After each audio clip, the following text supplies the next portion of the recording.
सुपारी बहादर सोबत घेतले, उठ दुपारी घे सुपारी. सुपाऱ्या जोरात वाजतात. आता मला वाटलं की सुपारी बहादर काहीतरी लॉजिकल काहीतरी मुद्दे काढेल, पण सुपारी बहादराला अभ्यास करायला वेळ कुठे आहे? तेच मुद्दे घिसे पिटे, त्याच गोष्टींवर बोलायचं. बरं, यांना आपण सुपारी बहादर का म्हणावं? त्याची आपल्याकडे काही कारणं आहेत. दादा जरा एक व्हिडिओ लावा. पिट्टा पाडणे काय असते ते मी सांगते. एक व्हिडिओ लावा जरा. आवाज एकदम मोठा करायचा दादा. व्हिडिओ पहिल्यापासून घ्या, आवाज मोठा करा. त्याला म्यूट झालेला आहे. आपण एक मोठी एलईडी लावत होतो, पण पावसामुळे आपल्याला ती एलईडी लावणं शक्य झालं नाही. आवाजाचं काय झालं बघा. राजे हो, काल त्यांनी एक व्हिडिओ दाखवायचा प्रयत्न केला. त्यांना वाटलं आपण फार मोठा तीर मारलाय काय की. 27 वर्षापूर्वीचा जर तुम्ही एक चंक दाखवत असाल तर मी तुमची अख्खी कुंडली काढायला तयार आहे. माझ्याकडे वेळ कमी आहे. शुक्र माना, आभार मानावेत सगळ्या बंद पडलेल्या इंजिनमध्ये बसलेल्या भक्तुल्यांनी की आज माझ्याकडे वेळ कमी आहे. माझ्याकडे वेळ जर असताना तर मराठवाड्यात ज्याला तानू तानू मारणे म्हणतात ते मी तानू तानू केला असता कार्यक्रम. आवाजाचं काय होते दादा बघा. आवाज येत नाहीये. आवाजाचा काहीतरी प्रॉब्लेम होतोय. या सगळ्यांच्या मध्ये ज्या काय राज ठाकरे यांनी जे काही मुद्दे मांडले आणि राज ठाकरे यांनी ज्या काही पद्धतीने काल बोलायचा प्रयत्न केला, राज ठाकरे तेच आहेत जे कधी काळी अजित पवारांवर काही बोलायचे आणि त्यांना असं वाटायचं की आपण काहीतरी फार मोठं डोकं लावलेलं आहे, पण मुळात त्यांनी कधीही कुठल्याही मुद्द्यावरती ठोस अशा भूमिका घेतल्या नाही. त्या भूमिका त्यांना कधी जमल्या नाही. हे सतत राज ठाकरे म्हणजे निगेटिव्ह थॉट प्रोसेसचा राजा, ज्याला स्वतःचा पक्ष सांभाळता आला नाही, ज्यांची अख्खी जिंदगी दुसऱ्यांना तू हे कर रे, तू ते कर रे हे शहाणपण सांगण्यामध्ये गेली. त्यांनी आपल्याला शहाणपण सांगावं हे फार विशेष होतं. माझ्याकडे आत्ता राज ठाकरेंनी बारामतीला जाऊन एक काही बोलायचा प्रयत्न केला. अजितदादांच्यासाठी ते प्रचार करायला गेले होते, पण तेच राज ठाकरे अजितदादांबद्दल काय बोलत होते. तिकडे आवाज येत नाहीये, मी फक्त इकडे आवाज देण्याचा जरा प्रयत्न करते. अजित पवार या माणसाने कधी जातीपातीचं राजकारण नाही केलं. हे आधीच काय बोलले? धरणामध्ये पाणी येत नसेल तर मी काय जाऊन मुतू?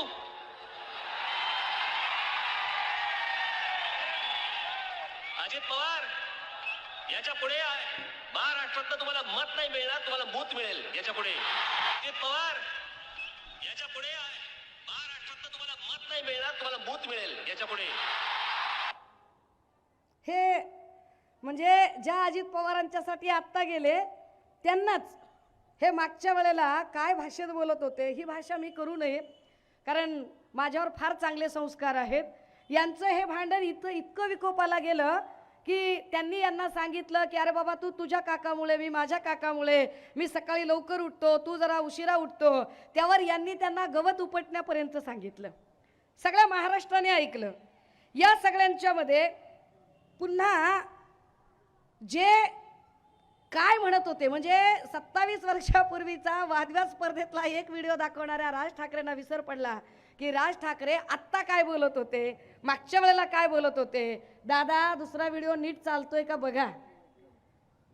काय तुमचा इश्यू झालाय ते नीट चेक करा. आहे दुसरा व्हिडिओ बघा.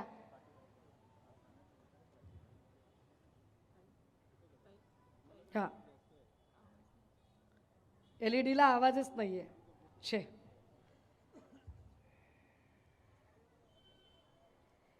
हे तेच राज ठाकरे आहेत जे राज ठाकरे साधारणतः मोदी शहाच्या संबंधाने बोलताना, दादा जरा पहिल्यापासून घ्या. नरेंद्र मोदी आणि अमित शहा या देशाच्या राजकीय क्षितिजावर नाहीसे झाले पाहिजेत. ही जोडगोळी ही या देशाला घातक आहे. इतकं खोटं बोलणारा पंतप्रधान मी माझ्या आयुष्यात आजपर्यंत कधीही बघितलेलं नाही.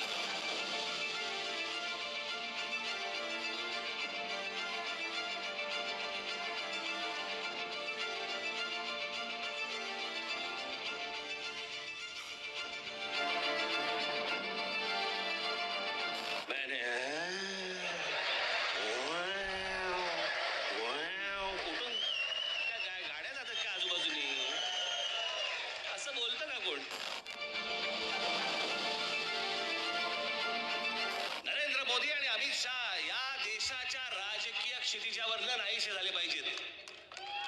या दोघांना तर नाहीच नाही, परंतु या दोघांना मदत होईल अशाही कोणाला मतदान करायचं नाही. याच पंतप्रधानांनी सांगितलं होतं की मी या देशातल्या परदेशामधनं मी पैसे आणीन. जो काळा पैसा परदेशामध्ये आहे तो पैसा सगळा मी इथे परत आणीन, भारतामध्ये आणीन आणि या देशातल्या प्रत्येक माणसाच्या खात्यामध्ये मी 15-15 लाख रुपये टाकीन. बोलले होते की नव्हते?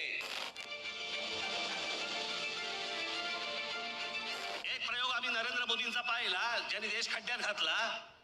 उद्या राहुल गांधी पंतप्रधान होऊ देत, आम्हाला बघू देत. उद्या जर समजा या देशाच्या नशिबामध्ये चांगली गोष्ट असेल तर त्यांच्या हातून या देशामध्ये काही चांगली गोष्ट घडू शकते.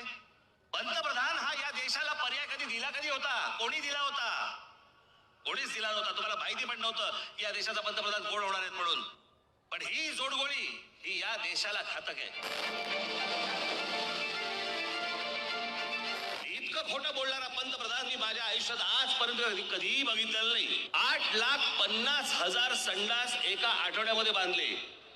म्हणजे आम्ही त्याचा नीट आकडा काढला तर साधारणपणे 84 संडास एका मिनिटाला होतात आणि 5 सेकंदाला 7 संडास बांधले जातील. 5 सेकंदाला 7 संडास, विक्रमच म्हटलं पाहिजे. इतक्या फास्ट होत पण नाही, तितक्या फास्ट त्यांनी संडास बांधले.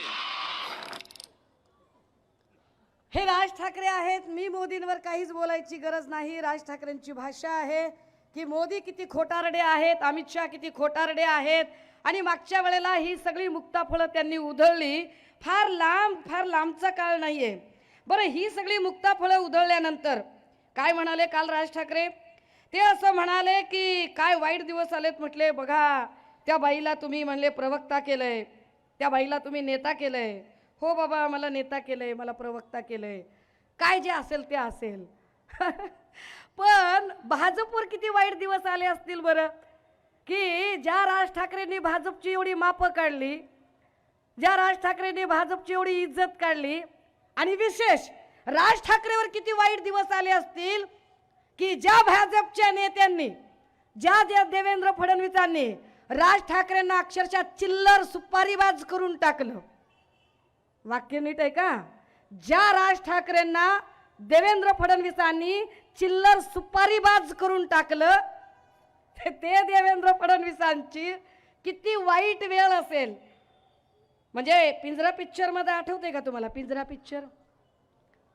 पिक्चर मध्ये ना एक काय ती चंद्रकला का काहीतरी नावाची बाई आहे आणि त्याच्यामध्ये एक मास्तर आहे ज्याला फार आदर्शवत काही स्वप्न पडत आहेत आणि तो सांगतोय की हा तमाशा मी गावाच्या बाहेर काढणार आहे.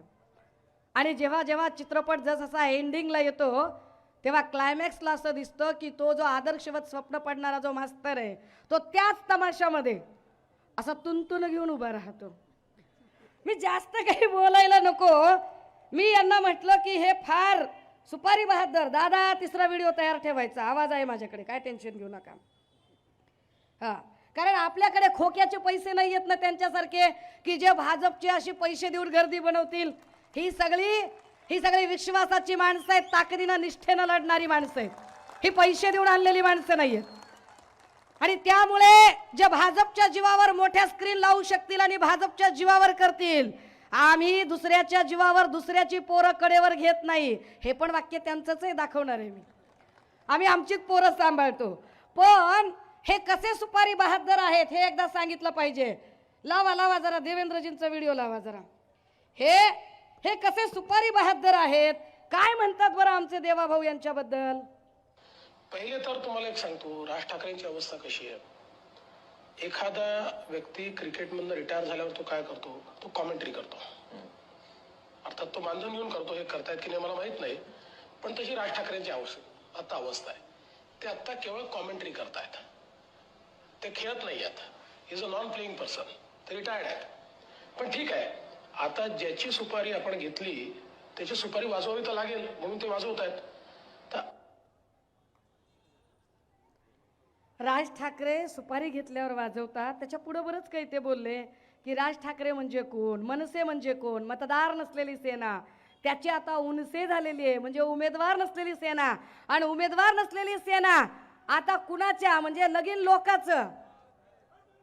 काय पद्धतीनं राजकारण चालू आहे की या सगळ्यांच्या मध्ये लोकाच्या लग्नात बुंदी वाटायची वेळ ही राज ठाकरेवर आलेली आहे. सन्माननीय सामाजिक न्याय मंत्री चंद्रकांत हंडोरे साहेबांचं या मंचावर स्वागत आहे. हंडोरे साहेबांची उपस्थिती. आता दादा हो, ज्या देवेंद्र फडणवीसांनी राज ठाकरेंची एवढी आबरू काढली तरीही राज ठाकरे फार बोलायला लागले, तर जरा राज ठाकरेंच्या बद्दल सांगितलं गेलं पाहिजे. होय होय ते काय म्हणाले, ते काल असं म्हणाले की बघा काय वाईट वेळ आली म्हणाले. अरे बघा कोण बोलतंय, राज ठाकरे. तुम्ही वंदनीय बाळासाहेबांना खरंच मानता का? खरंच वंदनीय बाळासाहेबांबद्दल तुमच्या मनात आदर आहे का? खरंच बाळासाहेबांच्या विचारांबद्दल तुमच्या मनात निष्ठा आहे का? की तुमच्या निष्ठा म्हणजे घ्या 200 बोला मनसे अशा आहेत? मला एकदा कळलं पाहिजे की तुमच्या निष्ठा काय आहेत. कारण तुमच्याकडे जर निष्ठा असते ना, तर बाळासाहेबांबद्दल जर तुमच्या मनात निष्ठा असत्या तर तुम्ही कणकवलीला जाऊन नारायण राणेंचा प्रचार केला नसता. ज्या नारायण राणेंचे तुम्ही फार गोडवे गाताय त्या नारायण राणेंचं पोरग वंदनीय बाळासाहेबांबद्दल काय बोललं? राज ठाकरे, सुरुवात तुम्ही केली, शेवट मी करणार आहे. हा, आनंद दिघेंचं खरं काय झालं, कट कसा रचला गेला आणि नंतर त्यांचं मरण हे हॉस्पिटलमध्ये कसं दाखवण्यात आलं, आणि तेव्हा 2 शिवसैनिकांना सहन झालं नाही. शिवसैनिकांना ठार मारायसाठी बाळासाहेबांनी कोणाला ऑर्डर दिल्या आणि ते ठार झाले सुद्धा. ती केस दाबली गेली. फक्त जे दिघे साहेबांबद्दल झालं ते चुकीचं वाटलं काही शिवसैनिकांना, म्हणून त्या दोघांना ठार मारलं गेलं बाळासाहेबांच्या सांगण्यावर. मी आजपर्यंत मर्यादा ठेवल्या, पण साहेबांविरोधात जर कोण अशा खालच्या दर्जाचा माणूस खालच्या पातळीची टीका करत असेल, मी सहन करणार नाही. माझ्यासाठी माझा साहेब महत्वाचा, राणे साहेब महत्वाचे, बाळासाहेब माझ्यासाठी महत्वाचे नाही. जेवढं मर्यादा आम्ही ठेवली होती ती विनायक राऊतांनी त्या व्यासपीठावर तोडली.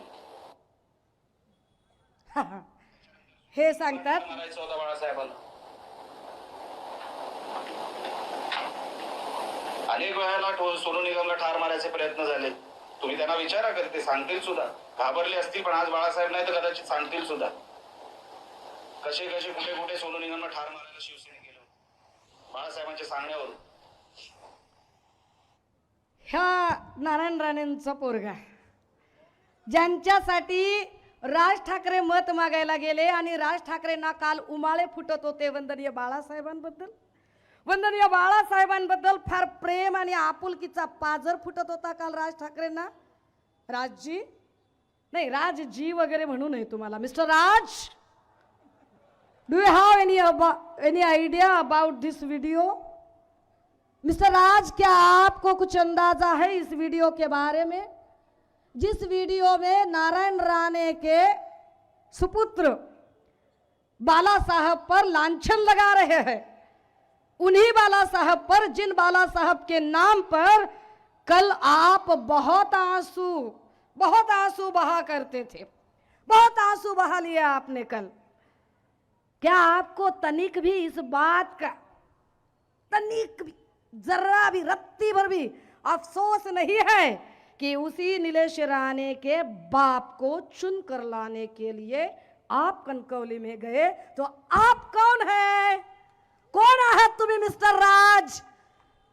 कोण आहात मिस्टर राज? घ्या 200 बोला मनसे, घ्या 200 बोला मनसे. आहात कोण तुम्ही? तुम्ही सांगताय बाळासाहेबांच्या बद्दल. काय बाळासाहेब कळले तुम्हाला? मिस्टर राज, आजपर्यंत तुम्ही भूमिका बदलत आलात. आभार माना स्क्रीनवाल्याचे की पाऊस पडलाय, मोठी स्क्रीन लागलेली नाही, आवाज नीटचा येत नाही, पण मी तुमचा पिट्टा पाडल्याशिवाय सोडणार नाही. मी सोडणार नाही. कारण काल तुम्ही कुणाच्या बी नादाला लागायचं, कुणाच्या पण. नागवंशी आहे मी, नादाला नाही लागायचं, माझ्या अजिबात नादाला लागायचं नाही. मी खूप आधी सांगितलेलं आहे, बाई समजून अजिबात हलक्यात घ्यायचं नाही. तुम्ही आम्हाला सांगायचं भूमिकांच्या बद्दल, अरे ज्या माणसाला आपला भाऊ मृत्यूशय्यावर असताना त्याच्या त्याच्या त्याच्या आजाराची जो माणूस नक्कल करतो, जो माणूस मिनिटाला भूमिका बदलतो, आणि काय म्हणाले ते, आमचे 6 नगरसेवक उद्धव ठाकरेंनी फोडले. बरं, तुमचे 6 नगरसेवक आमच्याकडे आल्यावर तुम्हाला फोडले बिडले आठवतंय का? राम कदम, मनोज सांगळे, प्रवीण दरेकर कुठे गेले? भाजपमध्ये गेले ना. मग भाजपमध्ये ज्या वेळेला ते गेले तेव्हा राज ठाकरे तुमच्या तोंडात दात नव्हते का तेव्हा बोलायला? का प्रश्न विचारले नाही तुम्ही भाजपला की माझे एवढे आमदार तुम्ही का फोडले म्हणून? तिकडे पुण्यामध्ये रुपाली ठोंबरे, वसंत मोरे कुणी फोडले? कुणी फोडले? कुणाच्या नावावर गेले? राज ठाकरे, तुम्हाला मुंबई घाबरत असेल, मी नाही घाबरत, अजिबात घाबरत नाही. मी लाख वेळा सांगितलंय की मी झुकणाऱ्यांपैकी नाही, मी वाकणाऱ्यांपैकी नाही, मी विकणाऱ्यांपैकी नाही. मी इथे आली आहे ती आमदार खासदार व्हायला आली नाही. मी इथे आली आहे कोविडच्या काळामध्ये सन्माननीय उद्धव साहेबांनी आमचा कुटुंब प्रमुख म्हणून, आमचा बाप भाऊ म्हणून या महाराष्ट्रामध्ये आमची प्रचंड काळजी घेतली. आज आमचा बाप भाऊ, आमचा कुटुंब प्रमुख जर अडचणीत आला असेल तर त्याची धर्माची बहीण म्हणून मी ताकदीनं लढण्यासाठी आली आणि ताकदीनं उभी राहिली. तर तुम्ही मला वंदनीय बाळासाहेबांच्या बद्दल सांगताय. अरे खैर, मी तर कॉलेजला होते, मी तर कुठल्याच राजकारणात नव्हते. आणि तुमच्या माहितीसाठी मी तर एकाही राजकीय पक्षाच्या माणसाला चळवळीत असताना सोडलेलं नाहीये.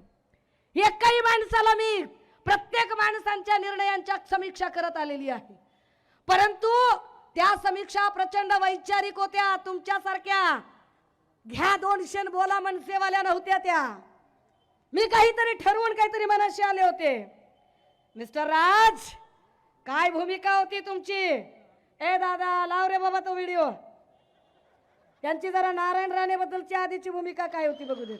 येत्या 7 तारखेला आपण नारायणरावांना प्रचंड प्रचंड प्रचंड मताने आपण त्यांना विजयी करावं अशी एक आशा अपेक्षा बाळगतो. तुम्हाला खरं सांगतो, मला ना माझ्या कडेवरती माझी पोरं खेळवायची.